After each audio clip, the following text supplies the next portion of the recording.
Where's the video? Oh, here. Hare Krishna. Hare Krishna. Can the devotees Hare hear Krishna, me? Prabhu. Hare Okay, Krishna. awesome. Yeah, sorry I'm late. But yeah, we're on the road. Things get pretty wild sometimes, as you could imagine. So just give me a minute and I'll just set this thing up. Okay, awesome. So, Om Ajnana Timirandhasya Jnananjana Shalakaya Chakshur Unmilitam Yena Tasmai Shri Gurave Namaha Shri Chaitanya Manobhishtam Stapitam Yena Bhutale Swayam Rupa Kada Mahyam Dadati Swapadantikam Vandeham Shri Guru Shri Utaf Padakamalam Shri Gurun Vaishnavamsha Shri Rupam Sagajatam Sahagana Raghunathan Vitam Tam Sajivam Sadvaitam Savadhutam Parijana Sahitam Krishna Chaitanya Devam Shri Radha Krishna Padan Sahagana Lalita Shri Vishakan Vatamsha He Krishna Karna Sindhu Dinabandhu Jagatpate Gopesha Gopika Kanta Radha Kanta Namosate Tapta Kanchana Gaurangi Radhe Vrindavaneshwari Vrishabhanu Sate Devi Pranamami Hari Priye Pancha Kalpatarabhyasya Kripa Sindhubhyevacha Paditanam Pavanebhyo Vaishnavebhyo Namo Namaha Nama Om Vishnu Padaya Krishna Preshthaya Bhutale Srimate Bhakti Vikasa Swaminati Namine Jai Shri Krishna Chaitanya Prabhu Nityananda Shri Advaita Gadadhara Srivasadi Gaur Bhaktavinda Hare Krishna Krishna Krishna Hare Hare Hare Rama Rama Rama Hare Hare Nama Om Vishnu Padaya Krishna Preshthaya Bhutale Srimate Bhakti Vikasa Swaminati Namine Harijana Gana Bhari Jnana Karmanda Hari Prakatita Parabhaktir Bhakti Siddhanta Kantihi Vinay Nikara Lakshmi Nimna Medai Ragamyo Bhuvi Jayati Vikaso Bhakti Purva Yatindraha Nama Om Vishnu Padaya Krishna Preshthaya Bhutale Srimate Bhakti Vedanta Swamiti Namane Namaste Saraswate Deve Gauravani Pracharine Nirvishesha Shunyavadi Paschati Devtarine Vagisha Yasya Vadne Lakshmi Yasya Shivakshase Yasyasya Hridaya Maham Bhaje Jai Shri Krishna Chaitanya Prabhu Nityananda Shri Advaita Gadadhara Srivasadi Gaur Bhaktavinda Hare Krishna Krishna Krishna Hare Hare Hare Rama Rama Rama Hare Hare. Okay, so let's continue reading from our where we left off in Dushtaman. Let me see if I can. So I'm using a different system today. So how do I share the screen? Shantu, I just screen. Okay. This thing is a big drama. Okay. All right. So yeah. All right. So last time we read, we were at this verse number 10. So now let's do this verse number 11, where Bhakti Siddhanta Saraswati Thakur, he says, Kanaka Kamini Pratishta Bhagini Chadiyache Se Seta Vaishnav Se Anasakta Se Shuddha Bhakta Sansara Tata Paya Parabhava. So now the translation is as follows. One is truly a Vaishnava who has given up the habit of falling victim to the ferocious tigers of wealth, beauty, and fame. Such a soul is factually detached from material life and is known as a pure devotee. Someone with this consciousness of detachment has thereby become victorious over the mundane world of birth and death. So this is a very important point to understand, that this, for example, Prabhupada, he writes in this verse, everyone knows this verse, Shrinvatam Swagata Krishna Punya Shavna Kirtana Tadyantasya Badrani Vidunoti Suhitsatam. Everyone knows this verse is like nice and sweet and cute, and everyone thinks it's so beautiful. And it is, right? And one may think that, oh, what is Prabhupada going to speak about in this purport, right? What's the translation? Everyone, it's a famous verse, everyone knows this verse. Shrinvatam Swagata Krishna, everyone knows this verse. Punya Shavna Kirtana Hridayantasya Badrani Vidunoti Suhitsatam. Everyone knows this one. But, and what's the translation? Prabhupada says, Sri Krishna, the personality of Godhead, who is the Paramatma Supersoul in everyone's heart and the benefactor of the fruitful devotee, cleanses desire for material enjoyment from the heart of the devotee who has developed the urge to hear his messages, which are in themselves virtuous when properly heard and chanted. And now, Prabhupada, in this purport, now we may think that, wow, Prabhupada must be speaking about, love and, this and that and all these amazing things. But what does Prabhupada write? Prabhupada writes in the end of this purport over here, I'm going to highlight this section, okay? To become restless in the contact of women in wealth is not an astonishment, because every living being is associated with such things from remote time, practically immemorial. And it takes time to recover from this foreign nature. But if one is engaged in hearing the glories of the Lord, gradually he realizes his real position. By the grace of God, such a devotee gets sufficient strength to defend himself from the state of disturbances, and gradually all disturbing elements are eliminated from his mind. So it's very important. So Prabhupada makes this point that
Hare Krishna.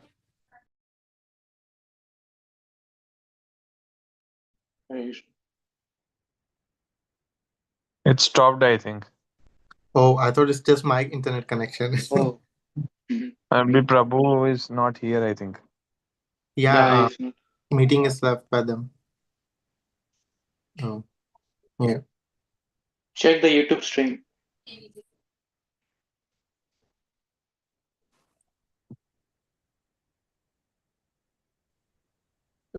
sorry, the call dropped out. I'm really sorry about that. Using a different system than I usually do. So what about YouTube? Is that what's going on? That should be restarted. I'll check it. Yeah. Okay. So why don't you just yes. So sorry, where was I? Well, could someone tell me what the last thing was that they heard? You were reading the last line of the purport of Srila Prabhupada, where he was saying women and wealth. Okay, that was the last thing you heard. I guess we dropped out a long time before that. Okay. So, okay, let's get back into it. 1 second, we're going to do a few things here. Okay. And if I want to stop the broadcast, what do I do? You just share. Stop share. Okay. So, if that's the last thing you heard, wow, that's like we missed out on a lot. So, okay. Okay. So the last thing that we read was this, right? Sorry, to become restless in contact of women in wealth is not an astonishment. So we see that these are the trappings of the illusory energy since time immemorial. She gets everyone with the same thing, actually, same thing. And some great sages, like now we can see Vishwamitra Muni. He was a great sage, a great yogi. He performed so many austerities, actually, and he wanted to change his nature. He gave up so many things. Lord Brahma came. Lord Brahma blessed him that he can become a Rajarshi or a Maharshi. He was not happy with that.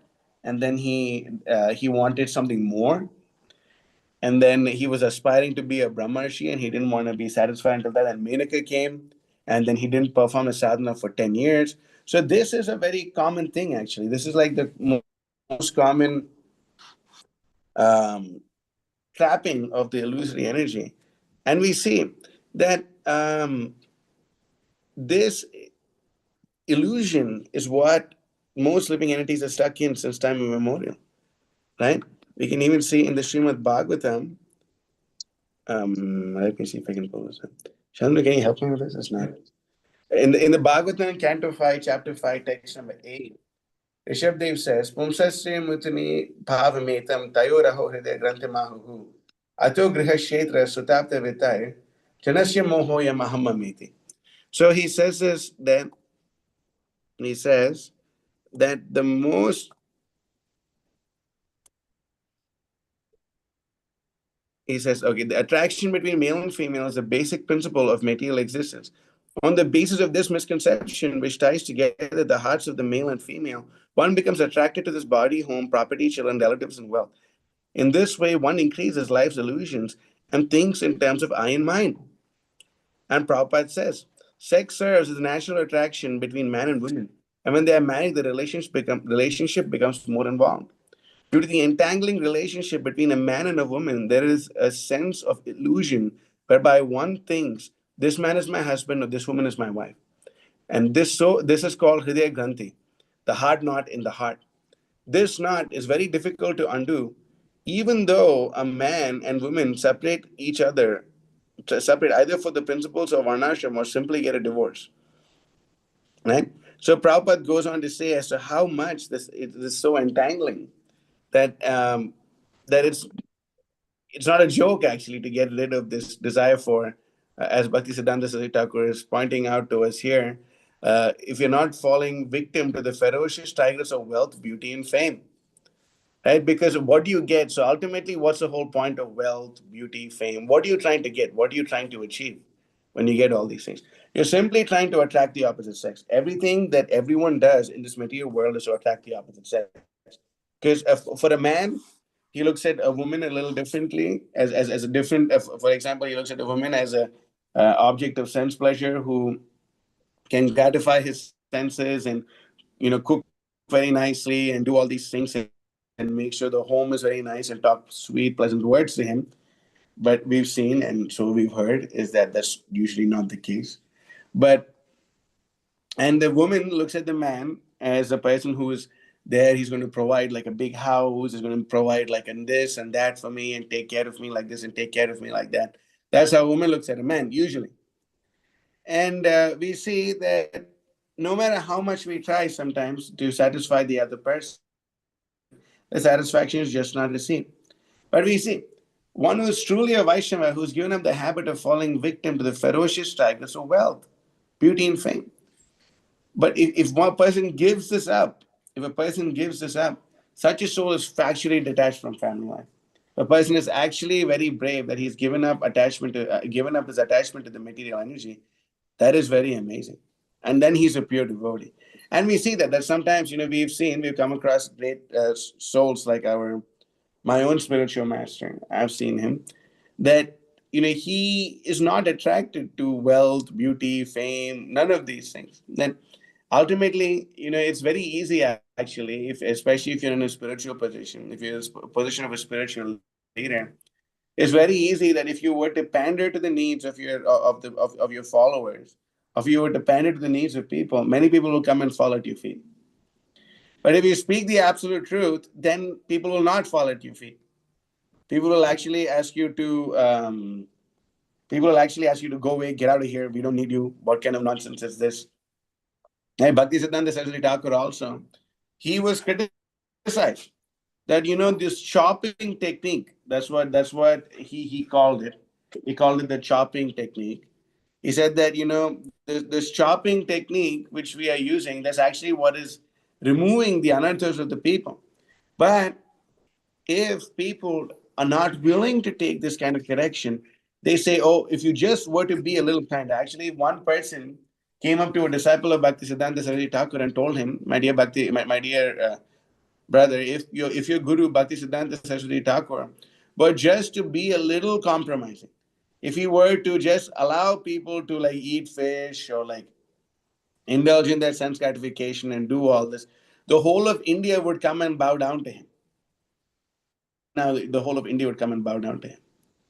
If you would let people indulge in their sense gratification, use their wealth for their sense gratification and all this, then people will do it. But no, Bhaktisiddhanta Thakur was very uncompromising.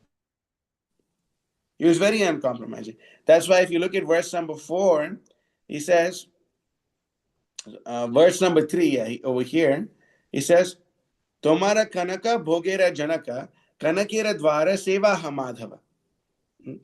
He says that when you claim when you claim wealth as your own, it creates an ever-increasing desire for material enjoyment.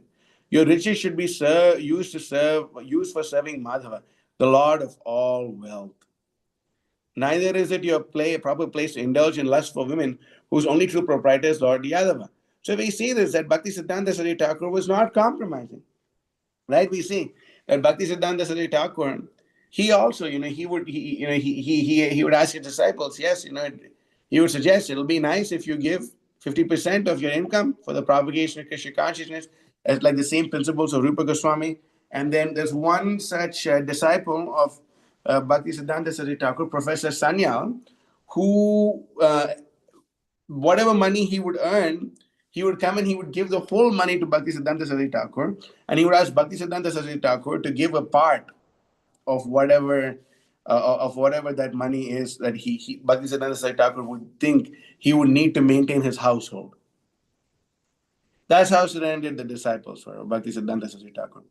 And so many of the disciples actually did it. Now, if you were to see the building of the Bagh Bazaar Gaudiya Math, if you were to see that, if you were to see how that was built, it was built by this great person called Jagabandhu Prabhu, who basically gave his entire everything for the construction of this temple. And if time permits, at some point we could read from a section, describing that. But we see that although Bhaktisiddhanta Saraswati Thakur was amassing so much wealth in order to promote Krishna consciousness, never for his own reason or for his own sense gratification, did he ever take even one farthing of that money for himself, not even a farthing for that money for himself. And we say, my Guru Maharaj says, at least in some lectures, he used to say, this is way before, I think 15 years before we even had anything in America. My Guru Maharaj would say, I have a very special power. You give me money, I'll make it into stone. And what does he mean by that? If you give him any money, he'll transform it into stone for the Salem temple. Right? No matter how much wealth is given, unattached, they're completely detached from this. And because of this, because he has the consciousness of such detachment, he's victorious over the mundane world of birth and death. It's very important. That's why Bhaktisiddhanta Saraswati Thakur on verse number 12, he says, Yata yogya bhog nahi tata rog anasakta se ki ara kahava asakti rahita sambandha sahita vishaya samuha sakali madhav. He says, one is indeed detached who moderately partakes of worldly things that are deemed necessary for living in devotional service. A devotee acting in that manner does not fall prey to the disease of material infatuation. That thus devoid of selfish attachment and endowed with the ability to see himself in relation with the Lord, all sense objects are then rightly perceived as being Lord Madhava himself. Now, this is a proper vision of a pure devotee. Right? Is my screen still visible to the devotees? Yes, no? Yes, Prabhuji. It's visible. Okay. So now we see over here, what is the vision of a devotee? Right? What's the vision of a devotee? So Krishna explains to Lord Brahma what is illusion, what is not illusion. Okay, there's a very important verse. This is from the Chatushloki to Srimad Bhagavatam. Ritettam yat pratiyeta na pratiyeta chatmani tat pratyad atmano mayam yata bhasho yata tamah. मैं खाऊंगी ऐसे बोल रही थी What's going? खा लिया Can who said, could you please सो भी नहीं रहा सो जाओ could you please, Prabhuji, you can mute them. अभी आए okay, Let me see. How can Yeah. Go to participants and from there you can mute them. Okay. All right. Okay, just got muted. Thank you. Oops, is that someone else too? That's it. Okay. Mute this. Okay. All right. Okay, everyone. Okay, it was muted. Okay, we're back. Back in action. Okay, so where were we? Okay, this my screen is still visible. Yeah, you can see this. Yes, Prabhuji. Okay. Ritirtam yat pratiyeta na pratiyeta chatmane tad vidyadatmano mayam yata bhaso yata tamaha. So Krishna says, "Oh Brahma, whatever appears to be of any value, if it is without relation to me, has no reality. Nor does my illusory energy that which appears to be in darkness." So we understand from this verse that Lord Krishna is telling Brahma that if you're looking at something, and even if it appears to be of value, but you don't see its relationship to me, and it has no reality, that is Krishna's illusion, that reflection which appears in the darkness. Because when the darkness of illusion, we don't understand this. That's why yata yogya rog nahi tata bhog. Right? So he says over here, yeah. One is indeed whatever is needed for living in devotional service. If we only take this is the whole point that if and Lord Vamana explains this to Bali Maharaj, he says that my dear Bali Maharaj, that now if I came and your Bali Maharaj is saying, oh, my dear Vamana, although you have so much Brahmanical potency and this and that, you really don't know what's for your ultimate benefit. You actually don't know how you're going to be happy. What is this? You're going to ask me for 3 paces of land? That's all you're going to ask me? It's going to be so embarrassing. It's going to be embarrassing for me to give you only 3 paces of land. Only 3 paces of land. And then, you're going to have to come back and ask me for something more.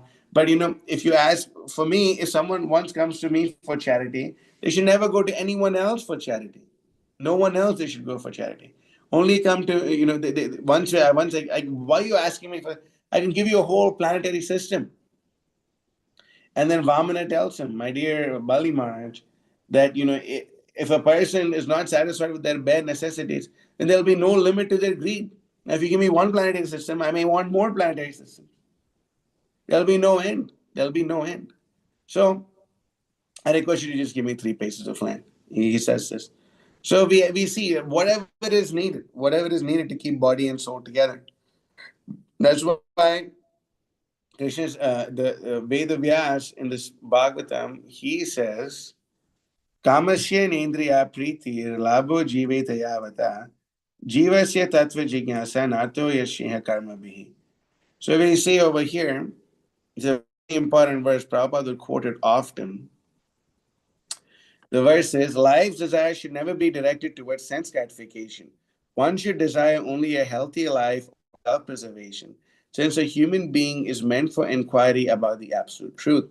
Nothing else should be the goal of one's works. Right? That nothing else should be the goal of one's works. And Prabhupada said, now one may think, if someone were to come up to you and ask you, can you explain to me the entire essence of the Krishna conscious philosophy? You may think Prabhupada would quote this verse, but what Prabhupada actually did was he quoted the verse before this. It is Dharmasya hyapavargasya natavartaya pakalpate natasya dharmakantasya kamulabhaya hismataha. All occupation engagements are certainly meant for ultimate liberation. They should never be performed for material gain. Furthermore, according to the sages, one who is engaged in the ultimate occupational service should never use material gain to cultivate sense gratification. This is very important. And that's exactly what Bhaktisiddhanta Saraswati Thakur is telling us over here. Right? One who's indeed, we only moderately partake in worldly things, whatever is needed, what is deemed necessary for devotional service. If you were to do so, then we won't fall prey to the disease of material infatuation. If we are devoid of self-attachments, and if we are able to understand what is illusion and what is not illusion in relation to the Lord, then we can actually understand how everything in this world is nothing but paraphernalia meant to be used in the service of Krishna. Everything. Whatever is there in this world is nothing but paraphernalia which is meant to be used in Krishna's service. But if we don't do that, if we don't use these things in Krishna's service, then what ends up happening is we fall prey to material energy. We start to think this is mine, this is mine, this is mine, this is mine. Then we don't mind lying. We don't mind lying. Let's just say, we have this experience sometimes. People promise us so many things. Oh, they promise us, oh, we're going to do this at this time and this at this time. And we're going to come through and we're going to do it, right? And they make us a promise. Oh, definitely, at the end of the year, we'll be doing this for you, or we'll be doing that for the temple, or whatever. So many things.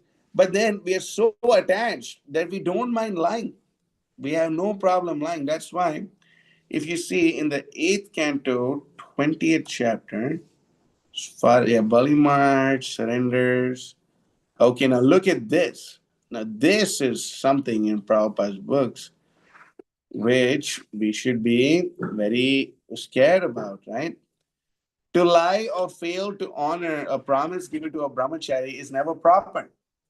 For lying is a most sinful activity. Everyone should be afraid of the sinful reactions to lying. For Mother Earth cannot even bear the weight of a sinful liar. Right? So this is a very important point. That we should not become so shameless and so attached that although a word is given, we must do whatever it takes to keep that word. Otherwise, what's the use? You must do whatever it takes. Right? Because that's the value. Otherwise, there is no value to our words. We say this, we say that. We may do so many things. Right? Balimar is a great Mahajan. He's saying it's improper to lie or fail to honor a promise given to. For lying is the most sinful activity. Everyone should be afraid of the sinful reactions to lying. For Mother Earth cannot even bear the weight of a liar. So it's very important. And if you look at this chapter, actually, let's see the index. Okay. If you see how Shukracharya is trying to get Balimar to withdraw his promise. He says over here, Shukra says, Sarvaswam Vishnave Dadva what's that? Sarvaswam Vishnave Dadva Muda Bhattishtate Katam. If you were to give everything to Vishnu, how will you maintain yourself, you fool? Shukracharya tells to Balimar, and we'll find this over here in the 19th chapter of this. So where is this verse? Yeah, by the way, this is the verse I was quoting just now. If I were not pacified with 3 paces of land, surely I would not be satisfied with possessing even one of the 7 islands consisting of the 9 Vaishnavas. Even if I possess one island, I would hope to get others. So then where's the Shukracharya watch? Okay, there you go. Oh, son of this brahmachari in the form of a dwarf is directly the imperishable supreme personality of Godhead Vishnu. Accepting Kashyapa Muni as his father and Aditi as his mother, he has now appeared in order to fulfill the interests of the demigods. Now he says, okay. Yeah, this is the verse. My Guru Maharaj often quotes this a lot. Sarvasvam Vishnave Datva Muda Vartishyate Katham. Right? He says, if you have promised to give 3 steps of land in charity, but when you give it, he will occupy the 3 worlds. You are a rascal. You do not know what a great mistake you have made.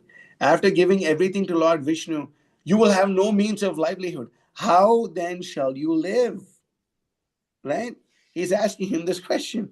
This is exactly how, unfortunately, some devotees also speak like that. Oh, if you were to actually sacrifice your life or sacrifice your hard-earned wealth for the propagation of Krishna consciousness, how will you live? How will you live? Well, you're talking just like Shukracharya, my dear friend. If you promise something and you don't keep it up, then you're in the Shukracharya party, Shukracharya camp, actually. Sorry to say this. I guess I'm just like a mean, nasty guy who reads all these purports and I'm really bad or whatever. But, this is what Shastra says. And we must be very careful. We must be very careful in understanding what's in scripture. And if we stick to it, we'll never be able to. The Krishna always provides. Krishna always comes through. By the way, if you haven't got that from reading Srimad Bhagavatam. So now he says, Se yukta vairagya tahata sobhagya, tahai jadita harira vaibhava, kirtan jahar pratishtha sambhar, tahara sampati kevala kaitav. He says, this is the standard of befitting renunciation.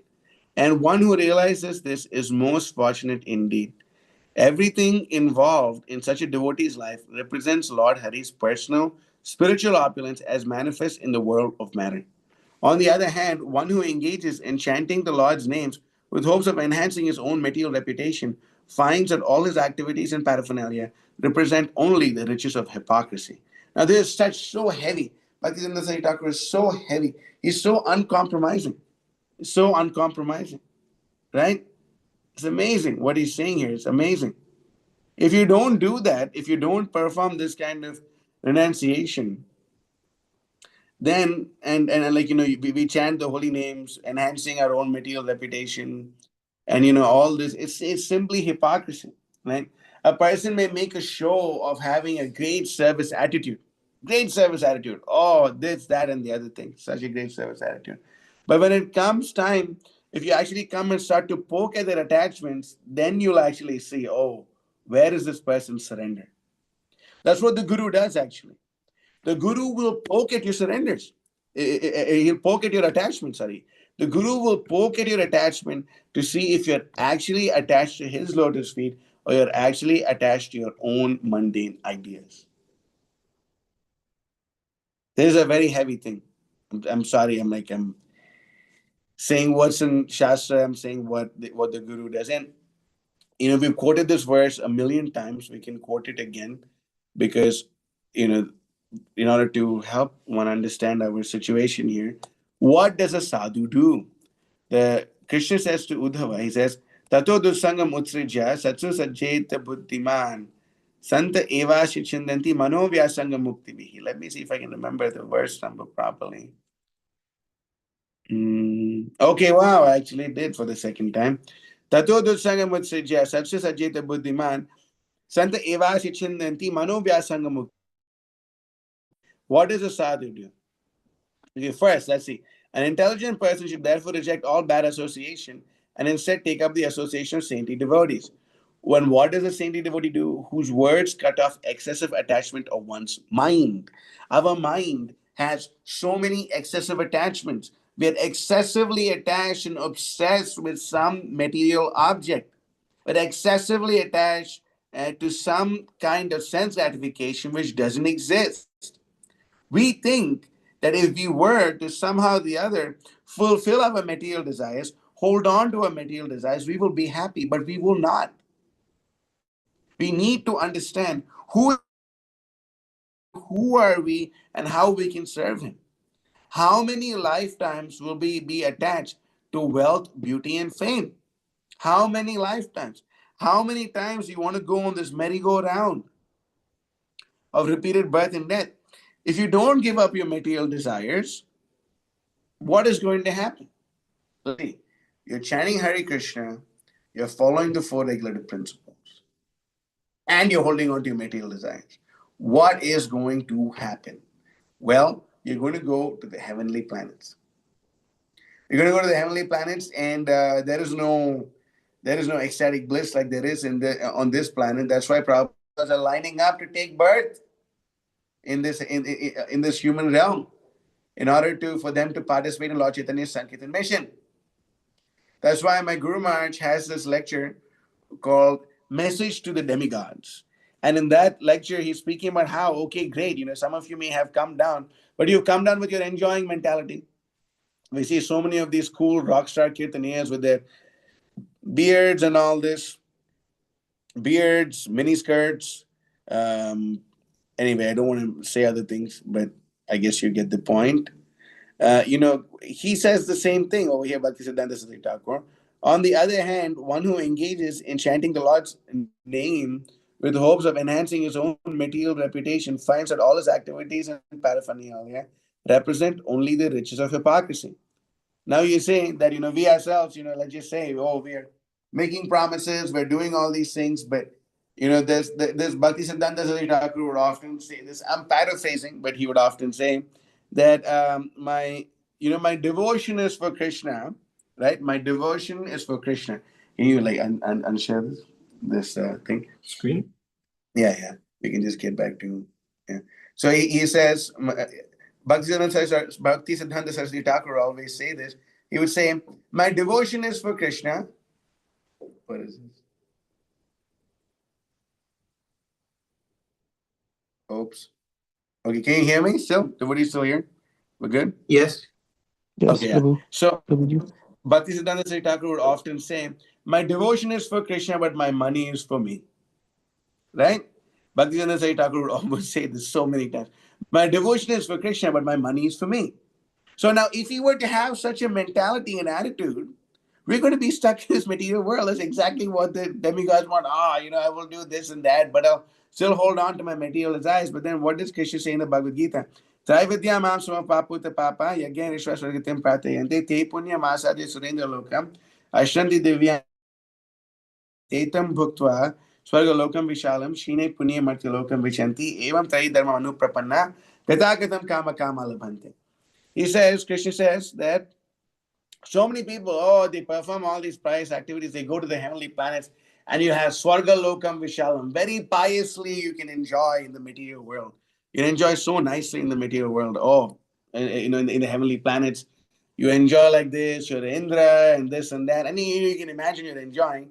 But then we see that Meghanada, who was the son of Ravana, he when Ravana waged war on the demigods, actually the demigods were getting the better of him.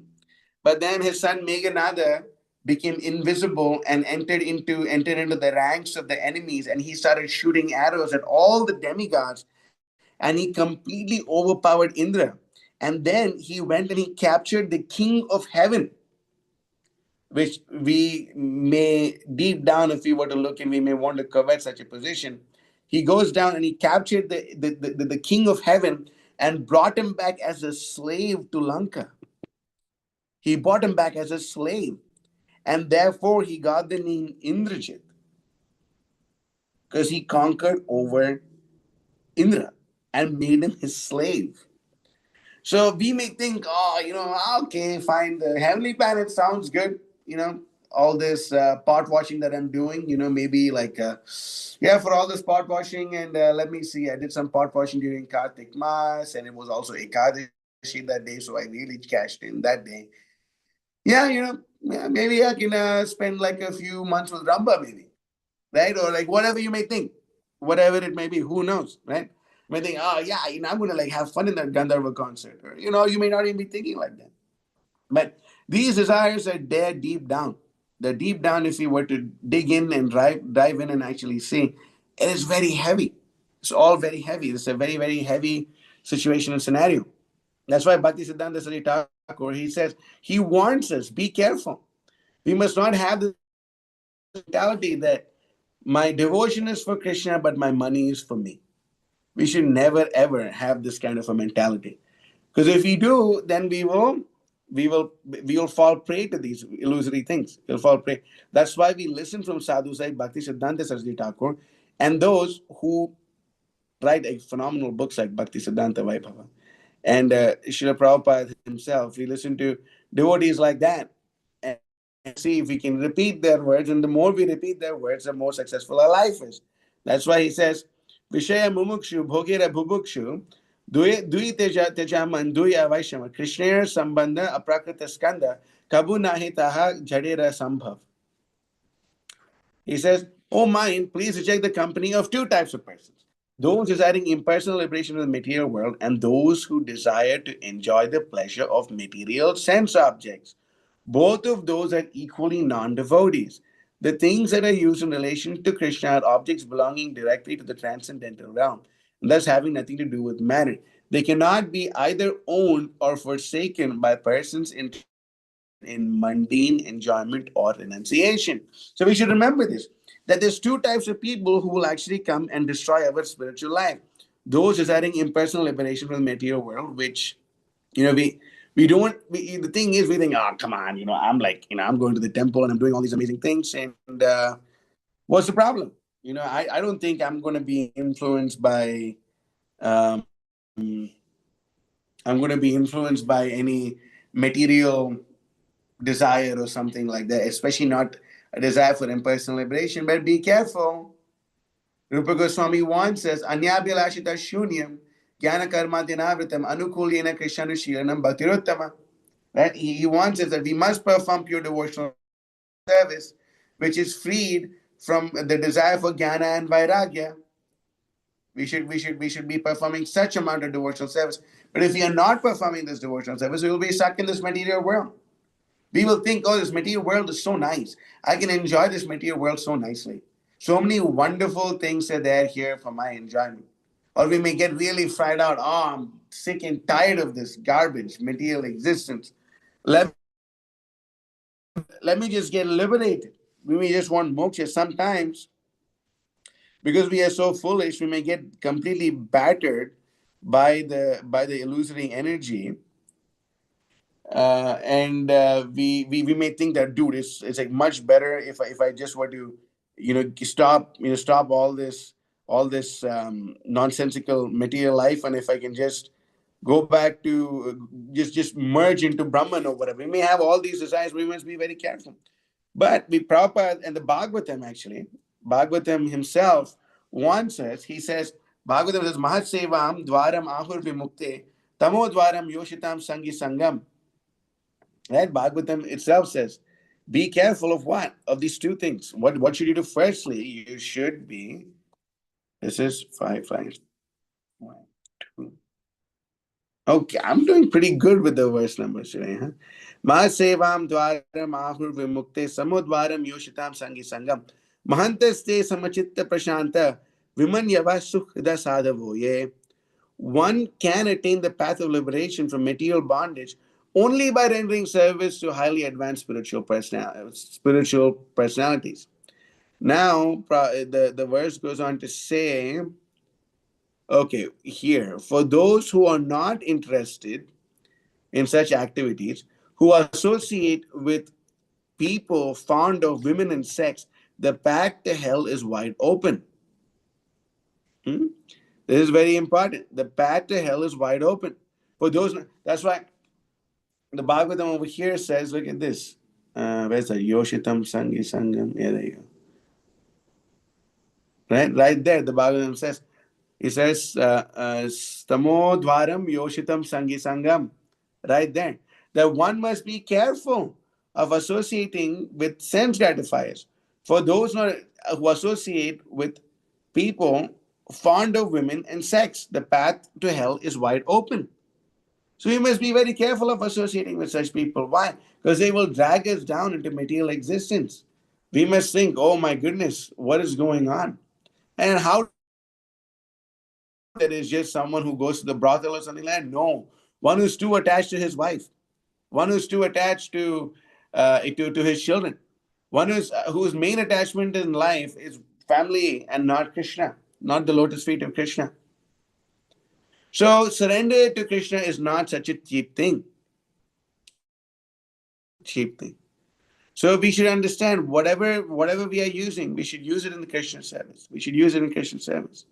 And if we do that, if we follow such a process, if we follow the process of doing idam vishnave idam namama, we must start to cultivate renunciation. We must start to cultivate this renunciation. Early on in our life, cultivate renunciation. Cultivate this renunciation. Lord Chaitanya will be very pleased with us, because that's what he came to teach us. He came to teach us Vairagya Vidya Nija Bhakti Yoga Shikshamrita Eka Purusha Purana Shri Krishna Chaitanya Sharira Dhari Kripam Buddharya Samahampati. He came to teach us renunciation. He came to teach us devotional service with knowledge and renunciation. Amongst all the devotees of Sri Chaitanya Mahaprabhu, you'll find that renunciation is common. That's why he would say, Mahaprabhu Bhaktargan, Vairagya Pradhan, Yaha Dekhi Priti Haya Gaura Bhagavan. The Lord Chaitanya is very pleased when he sees his devotees being renounced. So Bhakti Siddhanta Saraswati Thakur is constantly pushing us and forcing us to be renounced from these kinds of desires, from this kind of mentality, this kind of Ravana mentality. Because we see the demons cannot understand. I was listening to Gokul Chandra Prabhu's Kamba Ramayana, and then, he's in Kamba is speaking about how Ravana, he is criticizing, Vibhishana gives him all the good advice. He tells him, look, Ravana, look, you're a big demon, okay? And you don't understand, but Rama is a supreme personality. You've got it. You are thinking that you have immunities from demigods, Rakshasas. Yes, you have immunity from all these people, but you don't understand is that the human beings are the problem. Do you remember how Kartaviri Arjuna actually bound you up and tied you up? Do you not realize that it's always, every time you will find problems with humans? Do you not remember that Nandi cursed you? That the Avanara like person is going to come and destroy Lanka, and just see now, Lanka is completely destroyed by a Vanara, by a person with a monkey face. Do you not see how like the end of the Rakshasa race is coming? Please, why don't you just give up Sita and then your life will be okay? But Ravana is not willing to take good advice. He criticizes him, you freaking rascal. You're just envious of me. You want Rama to win, therefore you can have the kingdom. Just get out, abuse him. And Vibhishana tells him, look, this is in Kamba, this is not in Valmiki Ramayana, this is in Kamba Ramayana. Vibhishana tells him, my dear Ravana, in your past life, you were Hiranyakashipu, and that same Narasimha is now Rama. He's come to kill you again. Why don't you just surrender Sita and then everyone will be happy? What's your problem? But he doesn't want to listen. Right? Was it Pashina Pina Pashiti? Seeing but not seeing. Right? And we're hearing but not listening. That's our problem. That is very easy actually. Now we may think, oh, if I do this, how will I live? You will live. So many people are living. You will live. But where is your attachment? Is your attachment to Krishna? Is your attachment to Maya? We may say, oh, I can't do this, I can't do that. And, you may go up to your spiritual master. And I've seen this with my own eyes, that sometimes when devotees aren't willing to actually listen to what Guru Maharaj said, Guru Maharaj says, okay, you can do whatever you want.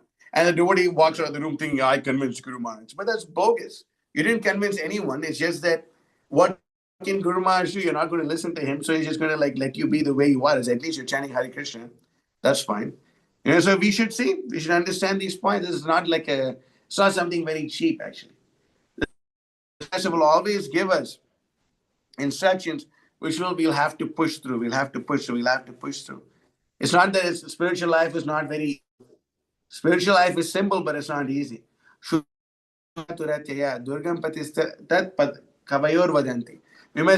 life is like a razor's edge. So we must be very careful. We must always be checking ourselves. Where am I going?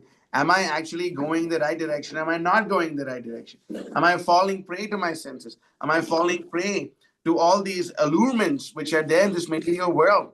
And don't worry. It's not that you have to be someone breaking the four regulated principles. No, you could be completely in Maya in the mode of goodness. If you believe it or not, really, you could be in Maya in the mode of goodness. Actually, that's the worst kind of Maya. Right? That's why Mahaprabhu, Sri Chaitanya Mahaprabhu told Raghunath Das Goswami that your uncle and your father are like worms in stool. Right? They're like worms in stool. They're happy just living in the stool of material existence, thinking, oh, it's nice, I'm giving charity, I'm doing this, I'm doing that. I'm happily living in material existence. Oh, yeah, some sadhus are coming. Yes, okay, we can feed them, we can do all these things. But when the sadhus start to poke at your attachment, then you start to feel, oh, this person is my enemy. Or you start to feel, oh, this person, he's really, there's too much. But know what to do. It is a duty. Shastra says, again, people may prefer, oh, let's go to such and such temple. And nowadays you go to the programs in the Krishna Consciousness Temple. What is it like? It's like a TED talk where they speak about motivational speaking, that be all that you can be, or I don't even know what kind of nonsense goes on these days. Anyway, I get sometimes I listen to these talks, I get suicidal or homicidal. Anyway, that's a joke, but I get pretty frustrated when I hear this kind of stupid garbage.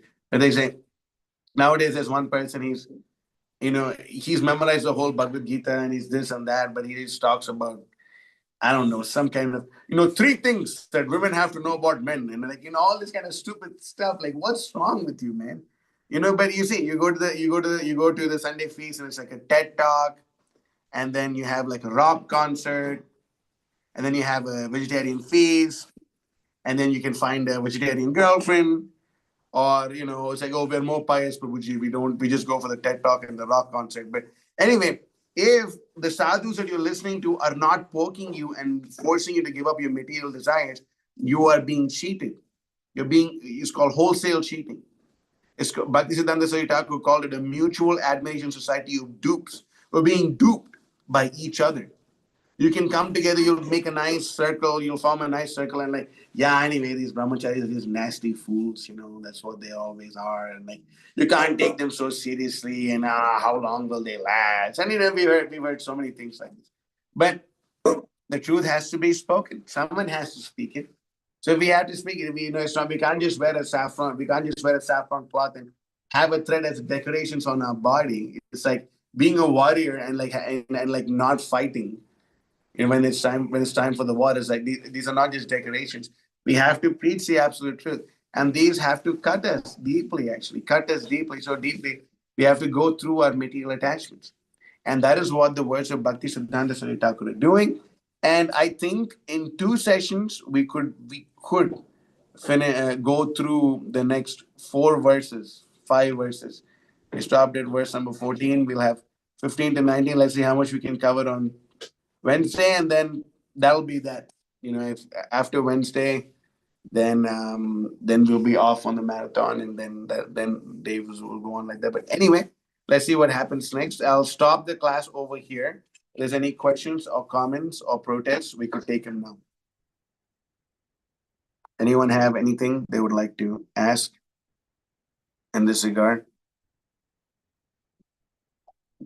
You can raise your hand or unmute your microphone. Anyone? Who's that? Someone? Okay, so is there anything? Yes, go for it. Hare Krishna, Prabhuji. Pranam, Prabhu. Prabhuji, my question is related to the initial purport you read of Srila Prabhupada, in which there was you were explaining. I recently, when Vishwanath Prabhuji was like conducting a reading session, we read the same thing about wealth and women, how it becomes entanglement. Oh yeah, you are in this chapter.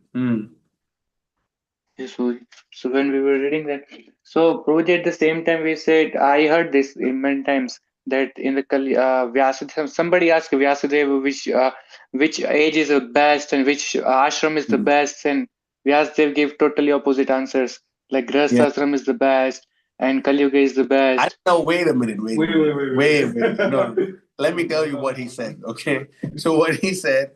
So they asked him what varna is the best, what gender is the best, and what yuga is the best, just for clarification. And he said, he takes a dip and he comes out, he says Kali Yuga. He takes another dip and comes out, he says Shudra. He takes another dip and he comes up and he says woman. Those are the 3 things that he says. So, yeah, so go on. What's your question? Okay. So that was not the ashram. Make sure, yeah, they didn't ask. Yeah. Okay, so Prabhuji, yeah. So the question is, so this is a contradict itself, right? Like, to me, it's a contradict at least. Like at the same time, it's entanglement, and Vyasadeva says it's the best. What's contradicting?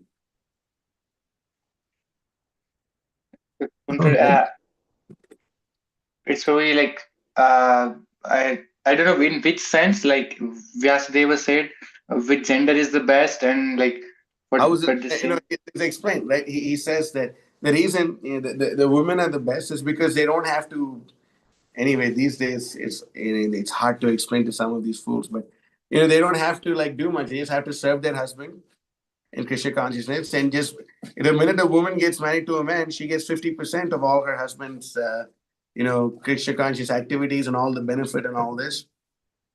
She just had to serve her husband and be happy in spiritual life like that. And Shudra also, he doesn't have much responsibility. He just has to serve the higher varnas and he can go back home back to God. And Kali Yuga, why Kali Yuga? Because Kalaya dosha nidhe rajan asti eko mahatguna ketanat eva krishnasya mukta sangha param ruchet. That yes, Kali is an ocean of false, Kalaya dosha nidhe rajan. But asti eko mahatguna, it has the most glorious quality. What is that? Kirtanad eva Krishnasya. If you perform kirtan of Krishna, Kirtanad eva Krishnasya, then Mukta Sangha Param Vraja. Then you'll actually be able to get the Mukta Sangha of the devotees of Vraja. So that's why. So there is no contradiction there. Is that okay? Yes, Prabhuji. And another thing is about the like for the particularly ashram, like I heard the Narad Muni said those who follow the brahmachari ashram and the center of bona fide spiritual master get their like it's like their 70% liberation is confirmed 75. or 75%. Yeah, Prabhupada said that. Yeah. Mhm. So I heard that the 75% liberation is confirmed, but at the same time, like aspiring devotees, I'm not devotee, but aspiring students like me who wanna join ashram or wanna serve spiritual master at the same time. Yeah, they told me once like it's our own desires, but at the same time we have desires. I accept that, but at the same time we also have a desire to please spiritual master and to serve Krishna sincerely. Mm. So Okay. but how to like overcome the material desire to go for that 75%? Because at the same time, if I discuss with somebody, if somebody asks me what you want to do, then somebody says, okay, you want to join ashram because you want to run out of responsibilities, because grahastha is very difficult. You have to get married, you have to manage things, and then you have to perform. But in brahmachari Yeah. ashram, you don't I have think to do you asked me the nothing. same question.